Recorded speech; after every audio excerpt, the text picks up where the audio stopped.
승리하는 삶의 필요 조건이라는 제목으로 하나님의 말씀 전하도록 하겠습니다. 실패는 성공의 어머니라는 말이 있습니다. 성공하는 사람들의 삶의 특징을 살펴보면 그들의 삶에 참 많은 실패들이 있었지만 그 실패를 통하여 무엇인가 새로운 것을 배우고 조금씩 성공에 가까워져 가다가 결국에는 성공하게 되는 것이 성공하는 사람들의 보통 가지고 있는 이야기들입니다. 실패의 순간은 비록 아프고 고통스럽지만 그 실패가 주는 어떤 분명한 교훈과 유익이 있다라는 거죠. 물론 이 말은 어떤 실패를 통해서 인생에 정말 중요한 것을 배우고 자신에게 주는 어떤 자양분으로 삼는 사람에게만 해당이 됩니다. 왜냐하면 어떤 사람들은 한 번의 실패에서 너무 큰 충격을 받아서 다시 재기하지 못하고 일어서지 못하는 사람들도 종종 있기 때문에 그래요. 참 안타까운 거죠. 누구나 실수할 수 있고 누구나 실패할 수 있습니다. 혹시 이 자리에 계신 우리 성도님들 중에 지금까지 한 번도 나는 실패한 적이 없다, 한 번도 실수한 적이 없다, 혹시 그런 분들 계시나요? 아마도 없으실 겁니다. 우리들 모두 참 연약하거든요. 우리들 모두 완벽하지 않은 존재이기 때문에 우리가 살아가면서 참 많은 시행착오를 겪으면서 지금까지 온 줄 압니다. 중요한 것은 그 실수로 인해서, 그 실패로 인해서 무엇인가 우리가 배우고 성장하게 된 계기가 되어야 된다라는 것이죠. 똑같은 실수를 반복을 하거나 그 실수와 실패를 통하여서 전혀 교훈을 받지 못하고 반복하게 된다면 그것은 너무나 무책임한 것이고 무성의한 것이기 때문에 그렇습니다. 그 교훈을 우리가 약간 반대로 생각하면 우리가 한 번의 승리로 인해서 우리들의 마음이 너무나 쉽게 교만해져서는 또한 안 된다는 것이죠. 왜냐하면 우리들의 마음이 높아져 버리면 방심하게 돼요. 그러다 보면 어느 순간 넘어지게 돼 있거든요. 오늘 보면 바로 직전에 나오는 이스라엘 백성의 상황이 아주 정확하게 그 교훈을 우리들에게 설명하고 있습니다. 여호수아와 이스라엘 백성이 여리고성, 정말 크고 견고한 성, 자신들의 힘으로는 도저히 무너뜨릴 수 없는 성을 무너뜨렸잖아요. 물론 그 무너뜨린 것은 본인들이 아니라 하나님의 능력이었는데 이들이 한 번의 승리로 인해 어떻게 됐습니까? 교만해졌어요.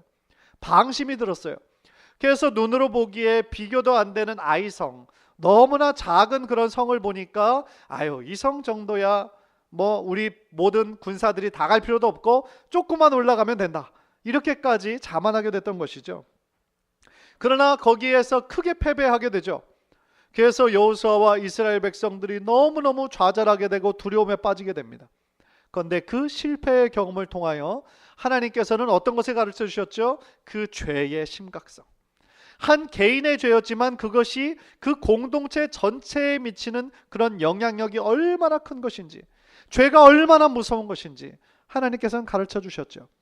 그래서 그 시간을 통하여서 아간이라는 사람을 그렇게 제비를 뽑았고, 그리고 그 아간에게 하나님께서 징벌하심으로 말미암아 이스라엘 백성이 잃어버렸던 거룩함을 회복하게 됩니다. 거룩함이 회복되었다는 건 뭐예요? 하나님과의 멀어졌던 관계가 다시 회복되었다는 것이죠. 따라서 오늘 본문에서는요, 지난번 아이성 전투에서 패배한 것과는 전혀 다른 전투의 이야기가 우리 앞에 나오고 있습니다. 간절히 바라기는 오늘 본문 속에 나오는 그 승리하는 삶의 비결을 우리가 함께 나눌 때에 정말 저와 여러분 모두에게 하나님이 주시는 큰 은혜와 큰 깨달음이 흘러넘치시기를 주님의 이름으로 간절히 축원합니다. 첫 번째요, 승리하는 삶의 필요 조건은 뭐냐? 바로 하나님의 약속이에요. 하나님의 약속에 귀 기울이는 삶이 승리하는 삶의 필요 조건이라는 것입니다. 1절을 한번 화면을 통해 보십시오. 여호와께서 여호수아에게 이르시되 두려워하지 말라, 놀라지 말라. 군사를 다 거느리고 일어나 아이로 올라가라. 보라, 내가 아이 왕과 그의 백성과 그의 성읍과 그의 땅을 다 내 손에 넘겨 주었으니. 지금 이 구절을 읽으면서 혹시 그전 아이성 패배했던 때하고 다른 점을 혹시 발견하시겠습니까? 아이성 전투 때에는 없었던 것이 있었어요. 그게 뭐냐면 하나님의 말씀이었어요. 하나님의 약속이 그때는 전혀 있지 않았습니다. 여호수아와 이스라엘 백성이 너무 높아져 있었기 때문에 그냥 눈으로 보기에도 아주 만만하게 쉽게 이길 수 있을 것 같아서 하나님의 약속이 없었음에도 불구하고 그냥 자기 마음대로 나간 거예요. 이렇게 큰 견고한 여리고성도 물질렀는데 이런 작은 성 정도야 아주 우습게 생각했다라는 것이죠. 그래서 정탐꾼을 마음대로 보냈고, 정탐꾼의 보고는 더 가관이죠. 군사 전체가 움직일 필요도 없습니다. 2,3,000명만 있어도 족합니다. 그렇게 보고를 했죠. 그들은 하나님의 명령을 따라 전쟁을 하는 것이 아니라 어떻게 보면 저들의 어떤 군사력을 의지해서 하려고 했던 것이죠. 그런데 생각해 보세요. 여리고성 전투를 이스라엘 백성이 전투력이 월등해서 이겼습니까? 그렇지 않았죠. 하나님께서 전적으로 하나님의 그 인도하심으로 이긴 것이지, 사실은 이스라엘 백성들이 한 거는 그냥 하루에 한 바퀴씩 돌고 함성 지르고 그거밖에 없었죠.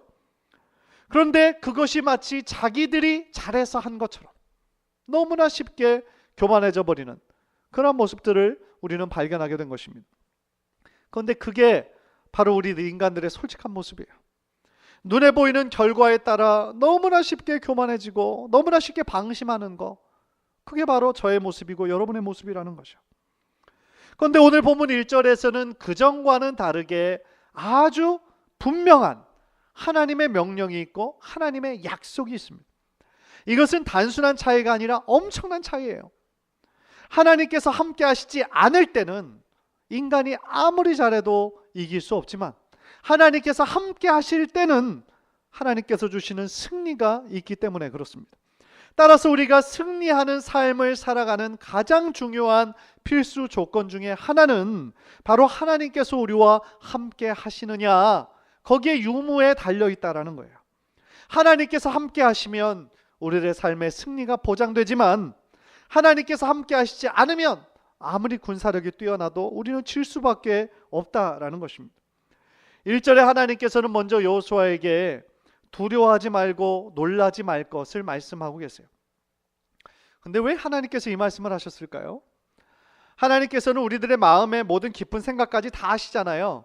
그런데 여호수아에게 이 말씀을 하셨다라는 것은 여호수아가 굉장히 두려워하고 있었다라는 거예요. 용맹의 대명사였던 여호수아가 왜 이렇게 두려워했을까요? 여호수아가 정말 전혀 예상치 못했던 데서 아이성에서 패배한 것이 그에게는 엄청난 충격이었고 좌절이었고 두려움이었고 공포였다라는 거예요. 따라서 하나님께서는 지금 두려워하고 있는 여호수아에게 직접 나타나셔서 두려워하지 말아라, 놀라지 말아라 라고 지금 위로해 주시는 거죠. 구약 성경에 두려워하지 말라는 말이 총 39번이 나와 있다고 합니다. 창세기 15장을 보면 그때 아브라함이 장차 어떤 일이 일어날지 몰라 막연한 상황 가운데 있을 때 하나님께서 아브라함에게 찾아오셔서 두려워하지 말라 말씀하세요. 또한 창세기 46장을 보면 이제 야곱이 자신의 온 친척들 70명을 데리고 애굽으로 가야 되는데, 정말 낯선 이방 땅이잖아요. 한 번도 가보지 못한 땅이잖아요. 그 전에 정말 막막하고 두려움 가운데 있을 때 하나님께서 찾아오셔서 야곱에게 두려워하지 말아라 라고 말씀해 주세요. 또 이스라엘 백성이 다른 민족들과 지금 전투를 앞두고 있을 때, 그래서 이것을 이길 수 있을지 또 지어야 되는지 또 정말 막막하고 두려움 가운데 있을 때도 역시 찾아오셔서 두려워하지 말라고 말씀하신 적이 있으세요. 사랑하는 성도 여러분, 하나님께서 우리와 함께 하실 때 우리가 가지고 있는 모든 종류의 두려움이 한순간에 사라지게 될 줄 믿습니다. 왜냐하면 하나님께서 우리의 힘이 되어주시고 우리의 도움이 되어주시기 때문이죠. 하나님께서 나의 편이 되시는데, 하나님께서 우리 편이 되어주시는데 누가 감히 하나님을 대적할 수가 있겠습니까? 혹시 우리 성도님들 중에 지금 하나님의 위로가 필요하고 하나님의 도움이 필요하신 분들 있습니까? 이 시간 여러분들에게 말씀하시는 하나님의 그 위로의 말씀, 그 약속의 말씀을 굳게 붙잡으시는 성도님들 되시기를 주님의 이름으로 간절히 축복합니다.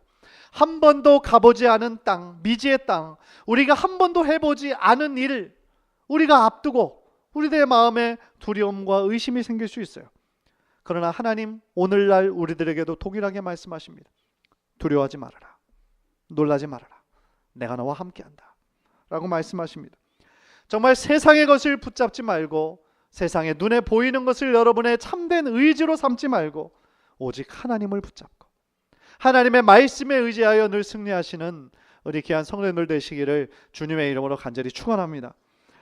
또한 하나님께서는 여호수아에게요 하나님의 승리의 약속을 주시는데요 1절의 후반부를 보면 일어나 아이로 올라가라.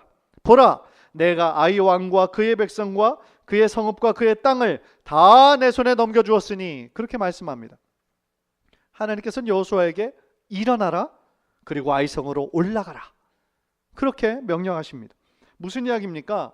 하나님께서는 지금 여호수아에게 새로운 행동 지침을 말씀하시는데요 그 실패와 좌절과 두려움의 자리에서 그냥 앉아있지 말라는 거예요. 그냥 그 실패 자리에서 머물러 있지 말라는 거예요. 이제 그 자리에서 일어서라는 겁니다. 일어서서 아이성으로 올라가라는 말씀하시는 거예요. 그래서 하나님께서는 여호수아에게 당장 올라갈 것을 말씀하시면서 그에게 승리를 약속하세요. 보라, 내가 아이 왕과 그의 백성과 성읍과 땅을 다 내 손에 넘겨주었으니 라고 말씀하시죠. 그런데 이 넘겨주었으니 라는 그 동사의 원어를 살펴보니까 그것이 완료형 시제로 쓰였어요. 완료형 시제로 쓰였다. 그게 무슨 의미입니까? 내가 너에게 이미 넘겨주었다 그 뜻이에요. 아이성의 정복과 승리는 벌써 내가 결정했다 그런 뜻인 거죠. 싸움을 싸우기 전에 이미 승패가 결정이 나버린 거예요. 왜냐하면 하나님께서 그렇게 하시기로 이미 승리를 주시기로 약속하셨기 때문이라는 것입니다. 사랑하는 성도 여러분, 이것은 너무나 중요한 원리라고 생각합니다. 하나님의 말씀 없이 나를 향해 말씀하시는 하나님의 약속 없이 그저 내 뜻대로 내 눈에 보기에 좋은 대로 이렇게 하는 것이 뭐 세상의 흐름이고 세상의 대세니까 우리가 그렇게 일을 하다 보면 아이성에서 패배한 것처럼 우리도 패배할 수밖에 없어요. 왜 그래요? 그렇게 중요한 결정에 하나님의 약속 없이 하나님의 말씀 없이 우리가 시작했기 때문이라는 것이죠. 그러나 오늘 본문에 나온 것처럼 주님의 말씀과 약속을 붙잡고 그 일에 나갈 때 그것에는 반드시 승리하게 되어 있다는 거죠. 저는 그런 면에서 우리 성도님들에게 간곡히 부탁드리고 싶어요. 하나님의 말씀에 언제나 귀 기울이는 귀한 인생 되기를 주님의 이름으로 간절히 부탁드립니다. 그래서 모든 일을 계획하고 모든 일을 진행할 때에 언제나 먼저 기도함으로 하나님의 뜻을 좀 확인하는 단계가 있었으면 좋겠어요. 내가 과연 이 일을 시작하는 것이, 내가 과연 이렇게 결정한 것이 과연 하나님께서 원하시는 길인가? 하나님의 말씀과 하나님의 약속이 있는 것인가? 그렇게 늘 하나님의 음성에 귀 기울이셔서 삶의 실패를 줄이고 더욱더 승리에 정말 앞장서시는 우리 귀한 성도님들의 삶이 되시기를 주님의 이름으로 간절히 축원합니다. 두 번째로 승리하는 삶의 두 번째 필요 조건은 바로 믿음과 최선이에요. 믿음과 최선. 어떤 믿음일까요? 승리를 확신하는 믿음이에요. 아직 싸우지도 않았는데 어떻게 승리를 확신합니까? 간단해요. 하나님께서 이미 약속하셨기 때문에.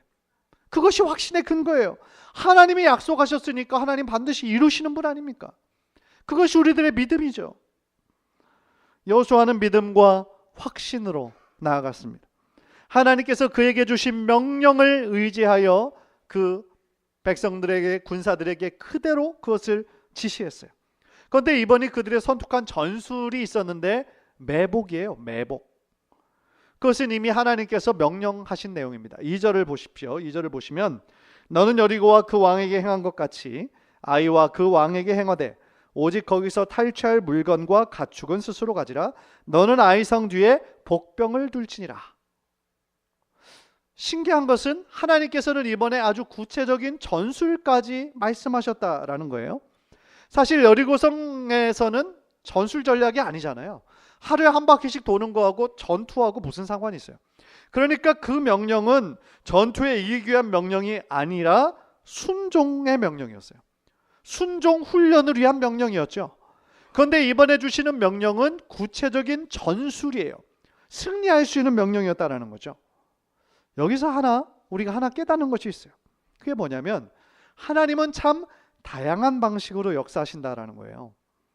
하나님께서 일하시는 방식은 우리들의 머리와 우리들의 지식과 우리들의 경험을 뛰어넘을 때가 너무너무 많아요.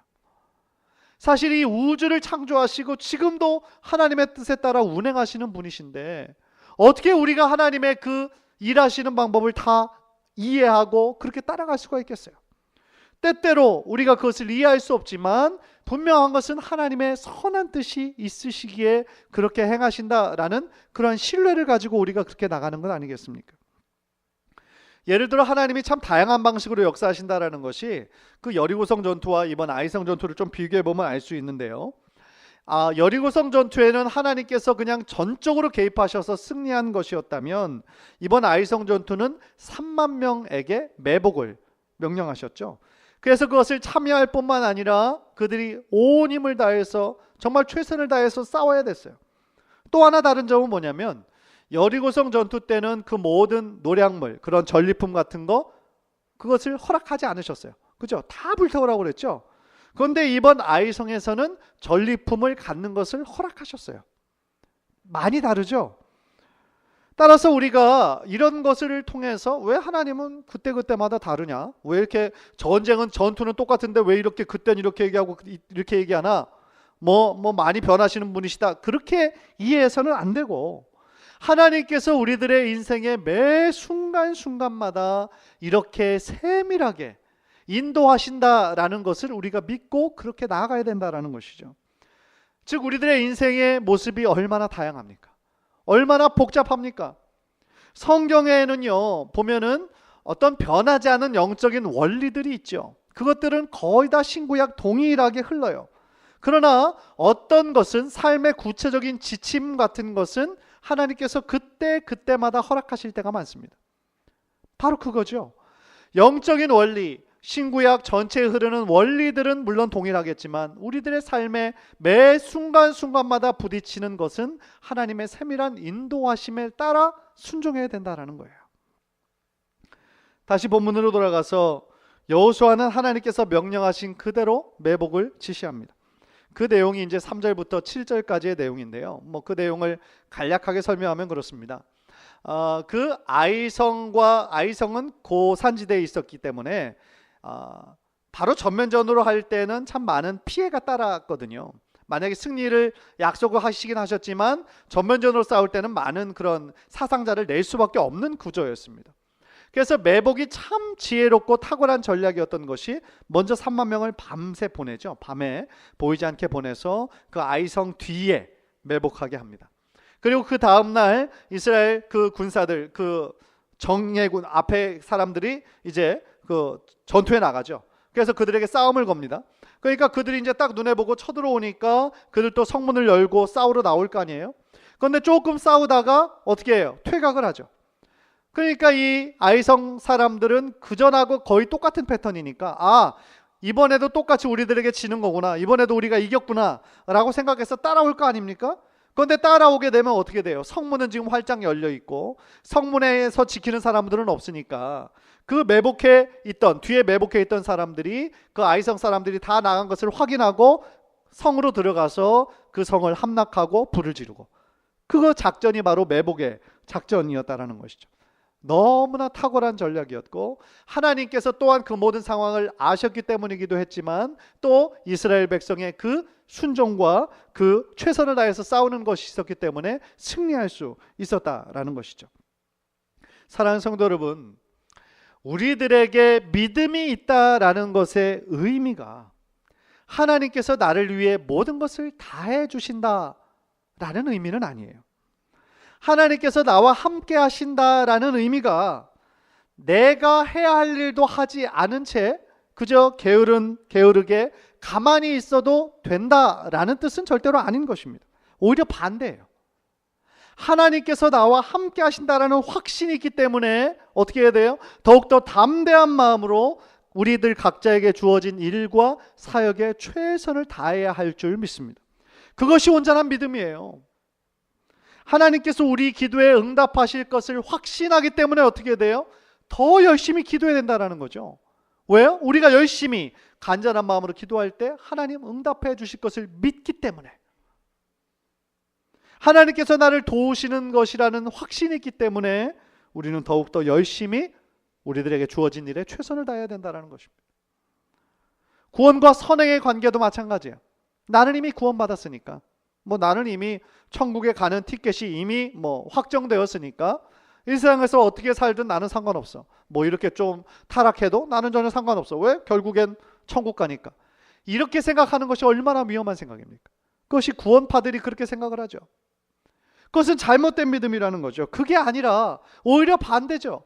나는 구원받은 천국 시민이니까 천국 시민에 맞게, 천국 시민에 합당하게 그렇게 살아가야 된다라는 것이 올바른 믿음이라는 것입니다. 간절히 바라기는 하나님께서 이미 우리들에게 승리를 약속해 주셨어요. 그렇지만 치밀한 작전으로 최선을 다하여 승리했던 오늘 본문에 나온 이스라엘 백성처럼 우리도 하나님께서 늘 우리와 함께 하셔서 승리를 주실 것을 믿는 믿음이 있지만 그 확신을 가지고 더욱더 우리들에게 주어진 일과 사역에 최선을 다하셔서 그 가운데 하나님께서 맡기신 많은 열매를 드러내는 우리 귀한 성도님들 되시기를 주님의 이름으로 간절히 축원합니다. 마지막으로 승리하는 삶의 필요 조건, 바로 순종입니다. 순종. 그것은 즉 하나님의 말씀대로 그대로 행하는 거예요. 생각해 보면 이스라엘 백성이 첫 번째 아이성 전투에서 패배한 이유, 한마디로 얘기하면 불순종이거든요. 하나님의 약속이 없었는데도, 하나님의 명령이 없었는데도 출전한 거거든요. 눈으로 보기에 이길 수 있다라고 생각했기 때문에. 그런데 그 실패를 통해 얼마나 많은 교훈을 얻었습니까? 따라서 이번에는 절대로 그렇게 할 수 없었던 것이죠. 그래서 8절을 한번 보십시오. 8절 화면을 보면서 우리 한번 다 함께 읽겠습니다. 시작. 너희가 그 성읍을 취하거든 그것을 불살라 여호와의 말씀대로 행하여 보라. 보라, 내가 너희에게 명령하였느니라 하고. 이 구절을 보면요, 여호와의 말씀대로 행하라 그렇게 얘기한 다음에 바로 이어서 또 여호수아가 어떤 말을 덧붙이죠. 내가 너희에게 명령하였느니라. 어떻게 보면 비슷비슷한 얘기인데 왜 이렇게 강조할까요? 바로 직전에 그 불순종을 통하여서 패배한 그 경험이 여전히 있었기 때문에 이번에는 반드시 순종해야 된다. 이번에는 반드시 하나님의 말씀 그대로 행해야 한다라는 여호수아의 간절한 의지가 그 가운데 들어있다라는 것이죠. 하나님은 이 전투에서 전리품은 취해야 된다라고 허락하셨지만 성을 불살려야 된다라는 것은 그전 여리고성 전투와 똑같았습니다. 즉 그렇게 모든 성읍을 불살려야 된다라는 것이 모든 전쟁은 하나님께 속했다라는 것이고, 또한 하나님께서 말씀하신 대로 하나님께 모든 것을 드려야 한다라는 의미가 그 가운데 있다라는 것이죠. 여기서 아주 중요한 점 하나를 발견해요. 그게 뭐냐면 하나님께서 명령하신 바를 정확하게 그 말씀하신 그대로 우리가 순종해야 된다라는 거예요. 오늘 본문은 하나님께서 그 이스라엘 백성에게 허락하신 것이 있었지만 또한 하나님께 온전히 드려야 할 것이 있었다라는 것을 구분하지 않습니까? 마찬가지예요. 하나님께서 우리들의 삶 가운데 누리라고 허락하신 것이 있어요. 그러나 하나님의 것이라고 구분돼 드리라는 것이 또한 있거든요. 우리가 그것을 잘 구분하여 하나님의 말씀을 전적으로 순종해야 된다는 것이죠. 사랑하는 성도 여러분, 하나님의 말씀에 있는 그대로 순종하는 것이 온전한 순종입니다. 비록 우리들의 믿음이 약해서 어떤 하나님의 말씀에는 아직 내가 그 정도까지는 내가 지키지 못하겠다라는 것이 있을 수 있어요. 우리들의 믿음의 정도가 다 다르잖아요. 그러니까 분명히 어떤 사람들에게는 부담스러운, 지키기 어려운 하나님의 명령이 있습니다. 그러나 그렇다고 할지라도 하나님의 말씀을 빼거나 내가 보기에 좋은 것을 집어넣거나 그래서는 절대로 안 돼요. 그것은 어떻게 보면 복음의 변질이에요. 갈라디아에서 바울이 그렇게 외쳤던 것처럼 우리가 누리기에 편의의 대로 가감한다면 그것은 하나님의 복음을 변질시키는 것이고 어떻게 보면 믿음이 변질될 수 있다는 거죠. 그렇지 않습니까? 하나님의 뜻이 있을 때 우리들의 삶을 변화시켜서 나의 자아와 나의 뜻을 굴복시켜서 하나님의 뜻에 순종하는 것이 맞는 순서지, 내가 못 지킨다고, 내가 그것이 너무 힘들다고 해서 하나님의 뜻을 타협해서 자꾸 내가 보기에 좋을 대로 합리화해버리면 그것이 무슨 신앙이겠어요?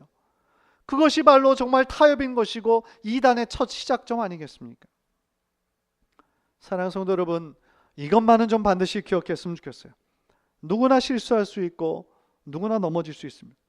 그러나 중요한 것은 우리 모두 실패하고 넘어질 수 있지만 그것을 통해서 반드시 우리는 어떤 것을 배워야 되고 더욱더 하나님을 의지하게 되는 계기가 되어야 된다는 거예요. 여호수아가 자신의 인생의 가장 큰 실패를 통해 정말 너무나 귀중한 것을 배우고 죄의 심각성을 배우고 더욱더 하나님을 의지하여 하나님의 말씀 따라 나아갔을 때 이러한 승리가 주어졌던 것처럼 우리들도 우리들의 인생을 살아나가면서 수많은 시행착오를 겪을 수 있지만 하나님께서는 우리가 동일한 실수를 반복하기를 원하시지 않잖아요. 그 실패를 통해서 더욱더 성장하고 발전하고 그래서 우리가 더욱더 주님을 닮아가는 아름다운 계기가 되기를 주님의 이름으로 간절히 축원합니다. 우리 모두 승리하기를 원합니다. 세상에서 승리하기 원하고 영적으로 승리하기 원하실 거예요. 오늘 승리하는 삶의 세 가지 필요 조건, 필수 조건을 말씀드렸습니다. 하나님의 약속에 귀 기울이는 것, 그리고 믿음으로 최선을 다하는 것, 그리고 하나님의 말씀대로 순종하는 것입니다. 간절히 바라기는 우리 사랑하는 성도님들 모두가 이 세 가지 승리하는 삶의 필수 조건을 우리들의 삶에 반드시 실천하여서 우리들의 인생 전체가 정말 하나님이 주시는 승리의 기쁨과 환희로 가득한 복된 인생 되시기를 주님의 이름으로 간절히 축원합니다. 우리 한번 기도하시겠습니다.